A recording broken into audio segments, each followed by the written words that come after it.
Kembali lagi dalam talk show Teras EB bersama saya Tovan Sagara tentunya. Tadi sudah bincang-bincang seru kita ya. Kita lanjut ke obrolan kita. Tapi sebelum itu, buat Sobat EB semua jangan lupa like, subscribe, dan komen Teras CB Channel di akunnya Visit Banten. Jangan lupa juga nyalain tombol lonceng di bawah ini. Jadi teman-teman nggak ketinggalan ada video-video terbaru dari kita tentunya ya. Sobat EB semua. Tadi kan Sobat EB sudah diberi arahan selewat ya terkait bagaimana Sobat EB semua bisa mengikuti jejaknya Nong Suci. Nah, bisa lebih dijelaskan lagi nggak nih Nong? Untuk secara detailnya bagaimanakah? Dari segi pemilihan atau apapun itu tambahan lagi dari tadi yang sudah dijelaskan. Pertama banget buat join di Kangnong Provinsi Banten itu kita harus join juga di salah satu kota atau kabupaten di Provinsi Banten. Misalkan kayak aku dari Kota Tangerang Selatan, berarti ikutnya di Abang Nona Kota Tangerang Selatan, gitu. Terus nanti setelah menjabat dan pembukaan dari Kangnong Banten ini bisa diikuti, terus berarti kita langsung join nih di Kangnong Banten provinsinya. Nah, pastinya untuk ikut itu kita harus punya juga sifat-sifat yang baik dari diri kita, misalkan harus adaptif. Jadi kan kita pasti ketemu nih banyak orang, kayak aku ketemu Kang Tovan, ketemu Kang Irwan, kayak gitu kan. Kita harus beradaptasi di lingkungan baru dan orang-orang yang baru. Terus pastinya kita juga harus ikhlas ngejalaninnya, kayak ikhlas, gitu. oh ya ada ikhlasnya. Iya, dan pastinya juga dibutuhkan wawasan-wawasan pariwisata dan kebudayaan Provinsi Banten. Untuk dari skill sendiri apakah dibutuhkan? Skills pasti dibutuhkan. Oh pasti. Pasti dibutuhkan. Kang Irwan ketawanya gitu loh. Apa gitu? Susah juga. Iya, kan bingung. Apa gitu. Oh berarti skill harus banget ya? 4B biasanya. Apa tuh? Brand, beauty, behavior, sama brave. Lebih lanjut. Nah terus Kang Irwan berbicara soal wisata lagi nih. Ya. Kang Irwan misalkan jadi milenial banget nih yang sekarang ini nih.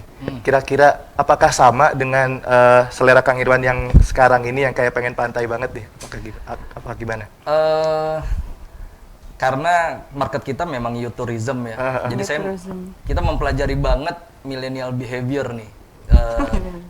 Benar perilaku milenial ini kalau berwisata kayak gimana?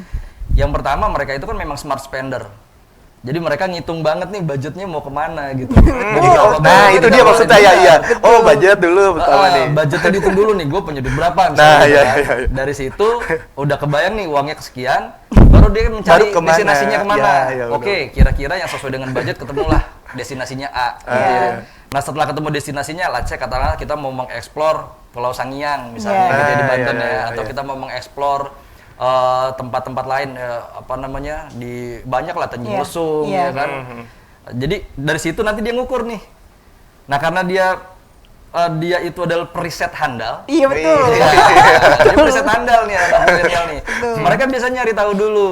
Nyari tahu dulu entah itu di website, entah itu di Instagram, entah itu di sosial media lainnya gitu ya, di blog tentang destinasi yang dia akan kunjungi. Karena kan dia perlu tahu juga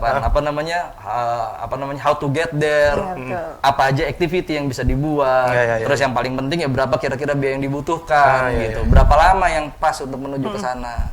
Dan terakhir setelah mereka udah dapatkan, baru mereka menghitung waktu. Kapan? Nah, karena ternyata nggak bisa nih sekarang, ya udahlah virtual lagi gitu jadinya. Oh, tentunya tetap virtual ya. Nah, untuk Nong Suci sendiri, kembali saya ingin tahu membenarkan atau tidakkah tadi, baik dari segi budget atau keinginan dulu nih, menurut Nong Suci sendiri, untuk kalau misalkan Nong Suci ingin berwisata. Pasti awalnya dari keinginan ya. Ada ads sedikit di Instagram yang Instagramable banget. Nah, ya pertama itu Kang ya. Oke banget gak sih kita ke sana gitu kan. Terus baru besoknya atau nextnya baru pikirin budget, yang penting ada dulu, pengennya dulu aja. Pengen dulu, berarti nabung ya? Iya nabung. Emang para wanita tangguh nabung dulu baru liburan Kang ya? Karena kan perlu aktualisasi diri. Iya betul. Tadi ketika ngeliat udah di foto hasilnya kayak gitu, kayaknya keren juga kalau kayak gitu. Iya betul. Ya udahlah hemat jajan lah nabung ya demi untuk wisata ya. Bener. Itu bener banget sih, akurat. Untuk dari segi potensial wisatanya apa nih Nong Suci? Wisata yang potensial sendiri menurut Nong Suci? Pasti dari alam dong. Alam kan pasti. Karena aku juga sama kayak Kang Irwan nih, outdoor banget anaknya. Oh, outdoor banget. Jadi yang satu lagi yang mungkin tren juga wisata budaya kali ya. Iya, budaya. Wisata budaya karena kita mau lihat budaya masyarakat, local wisdom, entah tariannya, entah menulis segala macam. Itu tuh menarik buat anak-anak sekarang ini yang mereka nggak tahu ya. Iya, mereka nggak tahu nih bagaimana sih proses misalnya membuat gula Jawa yang gula aren tuh yang bentuknya kayak mangkok gitu. Terus kalau kita bisa ngelihat activity itu buat sekarang anak-anak milenial tuh itu suatu hal yang menarik ya, wow banget. Plus satu lagi nggak boleh lupa juga volunteerism. Apa tuh? Volunteerism tuh lagi ngetren. Jadi kita nggak cuma jalan-jalan tapi kita punya social impact. Iya. Contoh kita buat yang kita buat di salah satu outing.id. gerakan ya. Betul. Sebelum kita jalan-jalan kita mungkin melakukan kayak semacam gerakan sosial mengajar bahasa Inggris ke sekolah lokal. Setelah itu baru kita traveling. Betul. Itu. Instagramable itu merupakan poin pentingkah? Apakah ada poin lain selain Instagramable? Pastinya kalau dari wisatawan atau gimana? Kalau dari segi menarik wisatawan tentunya. Oh, pastinya Sabta Pesona dong. Harus dijalanin dulu gak sih? Baru apa aja itu? Aman, tertib, nyaman, sejuk, indah, kenangan. Balik lagi ke nyaman gitu. tadi. Iya pasti, makanya aman dan nyaman tuh ya. Dan kalau sekarang pandemi berarti kan harus adanya protokol kesehatan dong, kayak gitu. Gitu sih. Ya Instagramable juga plus. Sekarang kan Kemenpar juga menggelarkan yang CHS itu ya. Itu kan sebenarnya adalah apa ya? Kalau menurut saya pengaplikasian dari Sabta Pesona tadi gitu. Wujudnya dalam bentuk CHSE. Jadi nggak usah ditanyain lagi CHSE itu Sabta Pesona apa enggak, ya udah isinya itu. Udah isinya. Ada satu naungan ya? Iya, satu program itu. Nah ini Nong Suci, untuk dari segi finalis Kang Nong Banten secara keseluruhan ataupun satu angkatan tahun 2020, apa aja yang sudah dilakuin sih sebelumnya? Yang aku bilang tadi di awal gitu kan, kita virtual kan, secara virtual. Maksudnya kita karantina online gitu kan. Nah iya, paling kita dikasih tugas-tugas upload, terus tugas ikutin materi lewat by virtual juga. Terus ada materi dari banyak nih pokoknya materi-materinya. Terus pas udah dipilih nih kemarin 12 besar kan, makanya baru kita datang ke Disparprof. Pas di Disparprof juga pastinya kita rapid ya kan, untuk menjaga kita rapid. Terus kita juga ada beberapa materi sedikit dari Paguyuban sama Provinsi Bantennya, Dispar Provinsi Banten. Lebih ke ngangkat masing-masing daerah dulu kali ya sebelum ke Provinsi Banten itu. Jadi lebih dikuatin di masing-masing daerah dulu ya? Oh itu pasti dong, pasti dong. Karena kan kita kan awalnya ikut dari kota atau kabupaten masing-masing kan. Jadi emang kita udah harus kuat nih di kota kabupaten masing-masing dari pengetahuannya kayak gitu sih. Tapi di luar itu juga harus tahu dong soal Provinsi Banten pasti gitu itu. ya. Kan mau masuk Provinsi Banten harus ya. Itu udah wajib, gak usah ditanya kan. Iya. Kang Irwan ketawa jahat lagi. Ketawa jahat.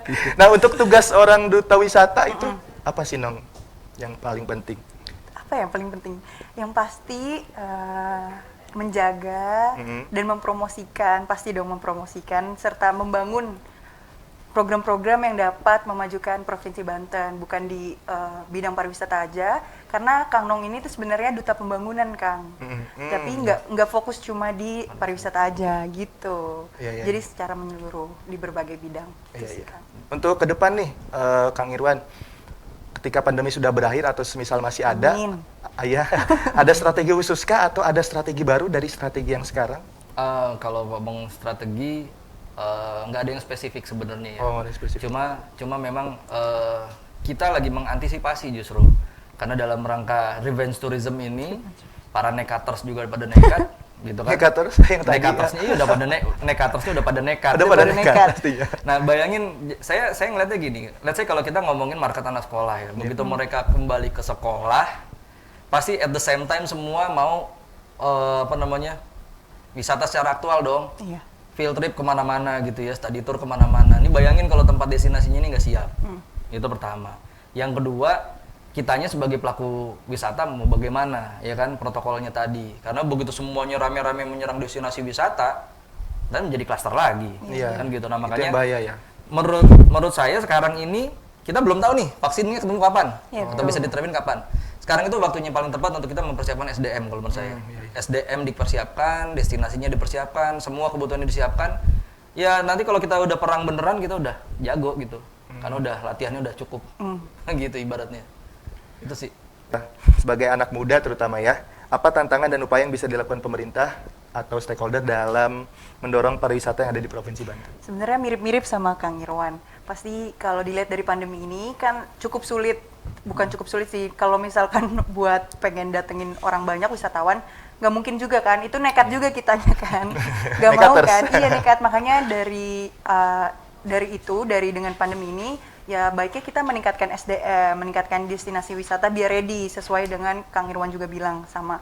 Terus juga kita harus potensi nih, kita gunain platform digital kayak pasti plus teaser yang tadi kan, yang virtual tourism itu kan juga ngasih daya tarik. Jadi nanti kalau Covid udah kelar, dia kan bisa datang ke secara fisik datang ke situ. Gitu sih potensi platformnya. Iya. Semakin akan kita gali lagi obrolan terkait pariwisata tentunya buat Sobat EB semua. Jangan kemana-mana setelah yang satu ini.